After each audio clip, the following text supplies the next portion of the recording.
కాకినాడ జిల్లా పిఠాపురంలో YCP MLA అభ్యర్థి వంగ గీతకు చేదు అనుభవం ఎదురైంది. నియోజకవర్గంలో సమస్యలు పరిష్కరించకుండా ఓట్లు అడగడానికి వస్తారా అంటూ మహిళలు నిలదీశారు. పిఠాపురంలోని గొల్లప్రోలు పట్టణంలోని 20వ వార్డులో వంగ గీతను అడ్డుకున్నారు మహిళలు. మండల పరిషత్ ప్రాథమిక పాఠశాల వెనుక వీధిలో ప్రచారం నిర్వహిస్తూ రోడ్డు పక్కన ఇళ్లలో ఉన్న మహిళలను కలిశారు. సమస్యలు పరిష్కరించకుండా ఓట్లు అడగడానికి వస్తారా అంటూ ప్రశ్నించారు. తమకు తాగునీరు లేదు, రోడ్లు డ్రైన్లు అధ్వానంగా ఉన్నాయని, శుద్ధగడ్డ కాలువలకు వరదలు వస్తే వరద నీటితో సహవాసం చేస్తున్నామని, ఇన్ని సమస్యలతో సతమతమవుతున్నా పరిష్కరించరు కానీ మీరు ఓట్లు అడగడానికి వస్తే మేం రావాలా అంటూ స్థానిక మహిళలు నిలదీశారు. మహిళలు వాదించడానికి 1-2 సార్లు ప్రయత్నించిన గీత మరిన్ని ప్రశ్నలు ఎదురవ్వడంతో చేసేదేమీ లేక అక్కడి నుండి వెళ్లిపోయారు. 5 ఏళ్లు అధికారంలో ఉన్న వైసీపీ పిఠాపురం వైపు కన్నెత్తి కూడా చూడలేదనే విమర్శలు వినిపిస్తున్నాయి. ఇప్పుడు ఎన్నికలు రావడంతో కల్లబొల్లి మాటలతో మాయ చేసేందుకు రెడీ అయింది.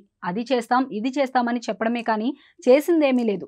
ప్రజలు అన్నీ అర్థం చేసుకున్నారని, ఎవరి వైపు ఉంటే తమ జీవితాలు బాగుపడతాయనే విషయాన్ని గ్రహించారు. అందుకే వైసీపీపై నమ్మకం లేదని పవన్ వెంటే తాము నడుస్తామని డిసైడ్ అయినట్లు తెలుస్తోంది. అందుకే వంగ గీతకు అడుగడుగునా అడ్డంకులు ఎదురవుతున్నాయి. ప్రజలు మార్పు కోరుకుంటున్నారనే విషయాన్ని వైసీపీ అభ్యర్థి పసిగట్టినట్టు సమాచారం. తాను ఎంత ప్రయత్నించినా ఇక్కడ ఫలితం లేదనే విషయాన్ని ఇప్పటికే అర్థమైనట్టుంది. ఎన్ని ప్రలోభాలకు గురి చేసినా ఎవరూ లొంగడం లేదనే టాక్ వినిపిస్తోంది. ఇప్పటికే జనసేనాని పిఠాపురంలో గెలుపుపై ధీమా వ్యక్తం చేశారు.